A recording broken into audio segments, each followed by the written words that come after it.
Assalamualaikum warahmatullahi wabarakatuh. Biografi para tokoh-tokoh awal sosiologi ekonomi. Yang pertama yaitu Karl Marx 1818 sampai 1883. Biografi beliau berasal dari keluarga Yahudi dari kelas keluarga menengah di Trier. Beliau lahir di Jerman pada tahun 1818. Kemudian pada tahun 1841 ia menerima gelar PhD dalam bidang filsafat. Yang kedua yaitu Max Weber 1864 sampai 1920. Biografi beliau, Max Weber, nama lengkapnya Maximilian Weber, berasal dari keluarga menengah, lahir di Erfurt, Jerman 21 April 1864. Weber adalah seorang ahli ekonomi, politik, dan sosiologi dari Jerman yang dianggap sebagai salah satu pendiri ilmu sosiologi dan administrasi negara modern. Yang ketiga, Emile Durkheim. Emile Durkheim biografinya adalah seorang sosiologi kelahiran Epinal di Lorraine pada tanggal 15 April 1858. Berasal dari keluarga Yahudi Prancis yang fanatik. Diaman ayah dan kakeknya adalah pendeta Yahudi atau Robbi. Dia berpendapat bahwa fenomena keagamaan berasal dari faktor sosial, bukan dari ilahi. Perkembangan intelektual Durkheim begitu pesat. Momentum ini ditandai oleh terbitnya tesis dokternya The Division of Labor in Society, pembagian kerja dalam masyarakat pada tahun 1893. Kemudian George Simmel pada tahun 1858 sampai 1918 adalah seorang filsuf Jerman dan salah seorang pionir dalam menjadikan sosiologi sebagai cabang ilmu yang berdiri sendiri. Ia lahir pada tahun 1858 dan meninggal pada tahun 1918. Simmel lahir di Berlin dan belajar di sana juga.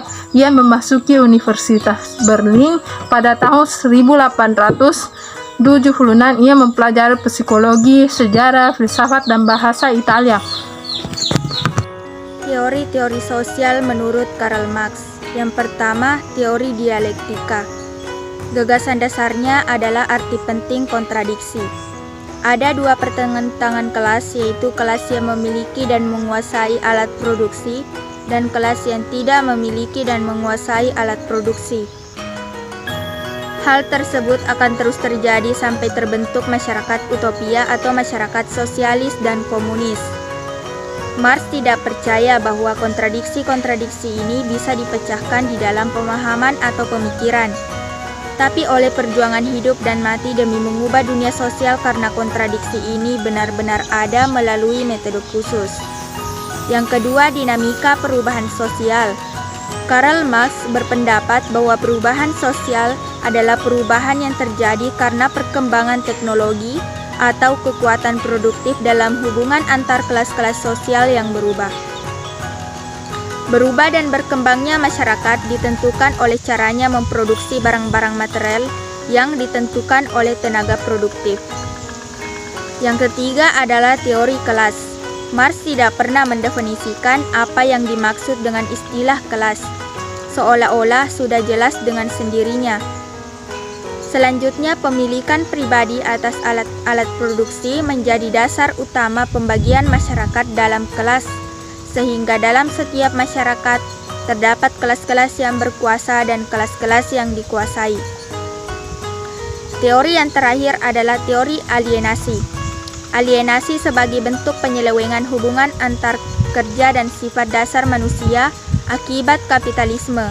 Dalam sistem kapitalisme, manusia tidak lagi melihat kerja sebagai ekspresi dari tujuan manusia itu sendiri. Teori Max Weber. Bagian pertama, konsep pemikiran. Dalam teori yang dikembangkan, Weber menggunakan 3 konsep yang mendasari pemikirannya, yaitu 1. Verstehen pemahaman, 2. Kelas, 3. Status dan kekuasaan. Bagian kedua, Rasionalitas. Definisi rasionalitas pada karya Weber sangat sulit dirumuskan akibat pendefinisian yang berbeda dalam suatu diskusinya. Ia membedakan menjadi dua jenis rasionalitas, rasionalitas alat tujuan dan rasionalitas nilai. Tapi konsep-konsep ini tertuju pada tipe tindakan.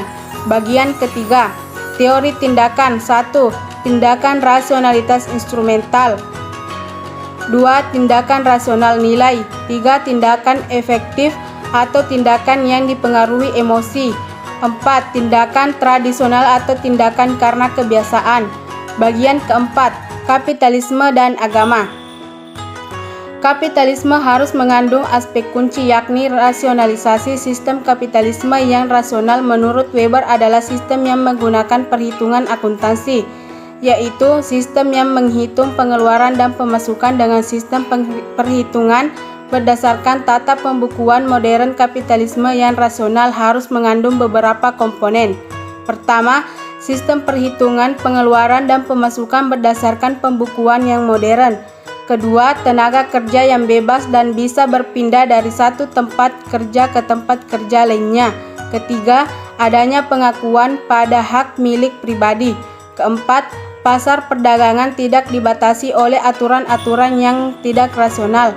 Dan terakhir, adanya hukum yang mengikat anggota masyarakat. Weber juga memasukkan teknologi sebagai komponen kapitalisme sebab hanya dengan teknologi produksi skala besar bisa dihasilkan. Saya akan menjelaskan tentang teori sosial Emil Durkheim. Yang pertama, teori solidaritas dalam The Division of Labor in Society. Durkheim menerangkan bahwa masyarakat modern tidak diikat oleh kesamaan antara orang-orang yang melakukan pekerjaan yang sama. Solidaritas menunjuk pada suatu keadaan hubungan antara individu atau kelompok. Yang kedua, fakta-fakta sosial. Fakta-fakta sosial ini memiliki 3 karakter, yaitu gejala sosial bersifat eksternal terhadap individu, yang kedua bersifat memaksa terhadap individu, dan bersifat umum terhadap individu.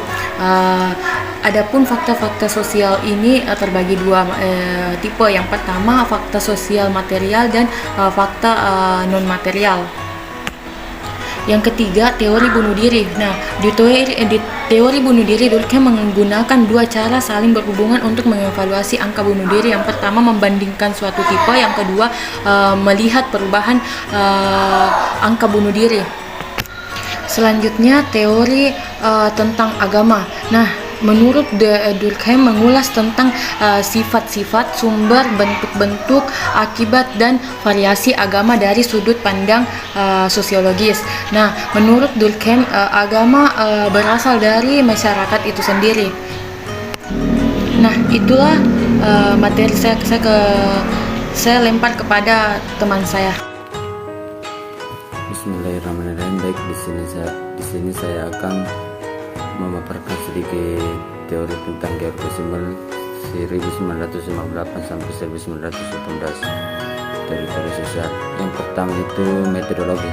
Georg Simmel dalam teorinya mempunyai 4 level perhatian, yaitu psikologi, interaksional, struktural, dan institusional, dan metafisika hakiki kehidupan.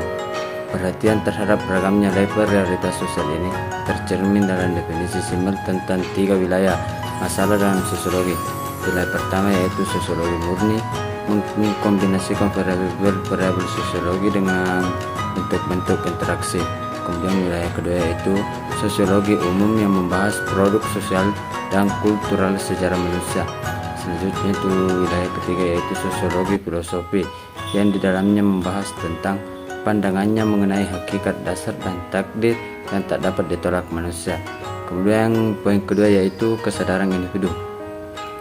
Simmel memusatkan pada bentuk asosiasi dan tidak terlalu memerhatikan masalah kesadaran individu itu sendiri, di mana dasar kehidupan sosial adalah individu atau kelompok individu yang sadar dan berinteraksi satu sama lain untuk beragam motif, tujuan, dan kepentingan. Selanjutnya itu poin ketiga atau bagi yang ketiga yaitu interaksi sosial atau asosiasi. Adanya kesadaran individu yang dikemukakan oleh George Simmel menjadi sumber awal kajian tentang interaksi sosial. Kadang yang menyamakan masyarakat, interaksi timbal balik itu bersifat sementara dan berlangsung lama dengan syarat emosi identik dengan kemauan, yakni yang mendorong seseorang untuk berinteraksi, dan nomos atau hukum yang mengikat suatu interaksi. Kemudian masyarakat dapat didefinisikan sebagai jumlah individu yang dihubungkan dengan interaksi. Baik, itulah pemaparan dari saya. Wassalamualaikum warahmatullahi wabarakatuh.